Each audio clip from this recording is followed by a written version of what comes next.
مظلومیت کی بات اگر کی جائے تو سب سے پہلے یہ دیکھنا ہوگا کہ شہزادی پہ کتنے ظلم ہوئے ہیں،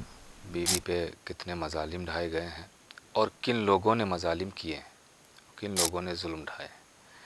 تو جن لوگوں نے، تاریخ یہی بتاتی ہے کہ جن لوگوں نے ظلم کیے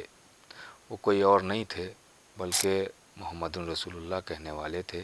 ظاہر ہے کہ ظلم اگر کوئی غیر کرے، ظلم تب بھی ظلم ہے، بالکل بالکل لیکن اگر کوئی اپنا کرتا ہے، کلمہ پڑھنے والا، کوئی اپنائیت کا دعویٰ کرنے، اپنا تو نہیں کہہ سکتے ہیں، بالکل بالکل اپنائیت کا دعویٰ کرنے والا اگر کوئی یہ کہے، ظلم کرے، تو وہ اور زیادہ قابل مذمت ہو جاتا ہے۔ بالکل ہو جاتا آپ دیکھیے کہ مثال کے طور پہ بالکل اسی طریقے سے کہ جیسے کوئی کہے کہ ہم اللہ کو مانتے ہیں، قرآن کو مانتے ہیں، اور اس کے بعد قرآن کی مخالفت کرے، اللہ کی مخالفت کرے، تو پھر وہ دعویٰ کہلائے گا، حقیقت نہیں ہے۔ بالکل اسی طریقے سے اگر کوئی کہے کہ ہم رسول کو مانتے ہیں اور آل رسول کو ستائے اور پریشان کرے تو وہ دعویٰ ہوگا، حقیقت نہیں ہے۔ حقیقت سے کوئی تعلق ہی نہیں ہوگا، ظاہر سی بات